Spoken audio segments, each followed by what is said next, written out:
What's up? You being a pain? Come say hello to the people. Say hello. Say hello to the people in YouTube land. And you're going to explain to them why you bark over all my videos. Hey?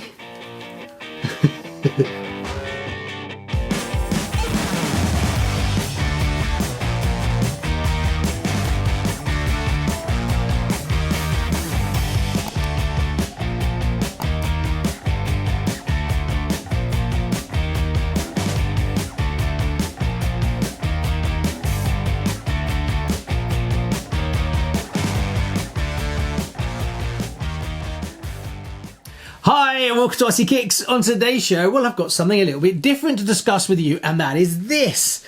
Now, the body is highly detailed, but that's not what I want to discuss. It's what's underneath, the chassis.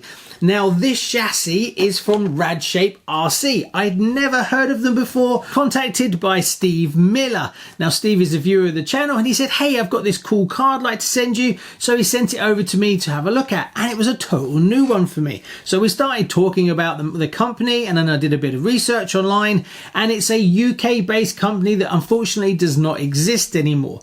Now, the main company, which is Radshape Steel Metal Limited in Birmingham, and still exists today and has been around for a long time, but they seem to have decided, for some weird reason, I guess someone who works there or someone who was part of the family of the owner was a big RC fan, so they decided to do a bit of a spin-off and started making parts for a lot of the mainstream cars, like Tamiya for instance, and they started doing chassis and all kinds of bits and pieces, and then somehow they decided, well, we'll actually do a whole car, and that's this, the Stealth. Now, the information on the Stealth by RadshapeRC is very limited online. Bits of information that I did manage to find was the RC side of the business was started in April 2008. Now, this was released in July 2011. You had two options. You had a kit version or you had an ARTR version. Now, I honestly don't know which one this is. One thing that's a bit strange about this kit is the suspension is actually silver. On the cars that I've actually seen, they are like a green color. So I don't know if there was two different colors depending on whether it was a kit version or it was the pre-built kind of version. I honestly don't know. Now, when you look at the Stealth, one thing you can really see is that the expertise from the manufacturing side and the metalwork side really shows out in his kit. It is absolutely beautifully made, and I'm pretty sure it wasn't made in massive numbers, probably between 150 and 200 units. I honestly couldn't find out.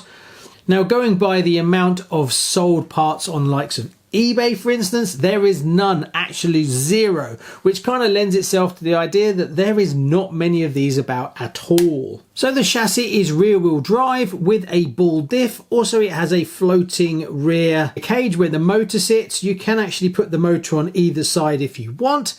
Also, it's got front wishbone suspension and the shocks are really nice. It definitely feels premium. The front servo is in an upright position, sitting right in the middle of the front of the chassis. Also, the battery runs right the way down the middle of the chassis, so from a weight distribution point of view, it's pretty decent. Now, I did find out that RadshapeRC used to have a little RC store just off of the main business, but I've also found online that they actually had a massive, great big warehouse with a drift track in it and a crawler track. Now, I couldn't find much information on it, and that basically was found on YouTube. So if you know anything else about it, comment below, let me know, because I found information about a tiny little shop, but then they seem to have a massive warehouse shop as well, and I'm just a bit surprised to see that it's now completely disappeared and fully shut down, as it looked like quite a large operation at one point.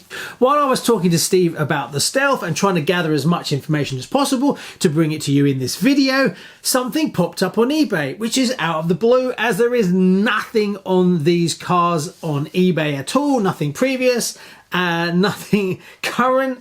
Was someone actually had a brand new inbox, never used Stealth. Yep, that's right. So I jumped on and grabbed it, mainly because it was a bargain. total bargain, and I guess the reason is no one knows anything about these cars, and I don't think people realize how rare they are either. But what was really good about it, and what I really wanted, was it had all the manuals and all the paperwork, so I was hoping to gather more information on it. And sure enough, it had a promotional flyer on it which had the release date, as that was the only way to find the release date of this car.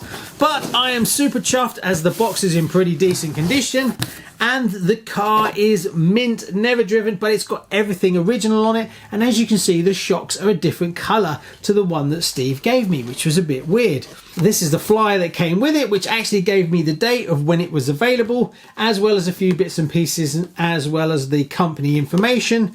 And it came with a full manual. Now, one thing you can really see is the backing that this RC car had was by the quality of the manual and the engineering. Obviously, the main manufacturing side of it are very professional and very large, so it's filtered across into a kit that maybe there wasn't that many of them, but the precision of the beautiful how to build it and how to construct it is pretty much exactly like you would see from the likes of Tamiya. One thing that was a bit of a shame is it came in a box with a tick sheet of all the parts that needed to go into it, but it was not had a name who picked it, and there was no date on it, so I cannot nail the exact date of when this kit was made. Now, I couldn't find out why RadshapeRC stopped trading in 2018, but I do know that all the stock was purchased by RCKicks. If you go to their website, they do have a list of some of the stock, but there's nothing from the Stealth. Mainly it's just little bits and pieces and bumpers and things like that for things like the CC01 Tamiya. There is a few promotional banners, and it's funny to see that if you look in the background of a couple of shots, you can see the banners that are actually up for sale right now. Now, unfortunately, this beautifully made English RC has been relegated to the distant past, and I don't think we'll ever see it again, which is a bit of a shame as the main company still exists. But it had a fantastic story, and it was brilliant diving in and trying to get as much information as possible. If you know more, please comment below, let us know. All I'm going to do now is throw some electronics in it, and let's take it for a spin. So I fitted some electronics in it, so let's take it for a spin.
So I only got a quick run as it was getting dark. Unfortunately, it took me longer than I expected to put the electronics in it. The servo that sits in the center, you have to set the height just right so that the servo horn clears the chassis, and I faffed around and wasted another 30 minutes or so. But I got it up and running, but I dived out as it was getting dark. Also, the traffic starts to build up around here, so I don't really have time to take it somewhere else. But what did I think? Silky smooth, really easy to drive. Really liked it. The chassis is lovely. If you could get some nice flat tarmac, it will be beautiful and it will really fly. I think they've got the suspension dialed in really nicely as well. So I will run it again at some point on a nice open tarmac track. As for the body on it, that's probably the only thing that was making a bit of noise as it kind of rattles around a little bit. It's quite a big body, it hangs out quite a lot. But I was impressed with the body. This comes from Killer Body. I'll go online and see what other stuff they've got, because the detail and the quality is actually pretty good. So there you go, there's a first look. I will have it back on the show again, and I'm super chuffed. If you know anything about this chassis, comment below, let me know. Thanks for watching. Bye bye.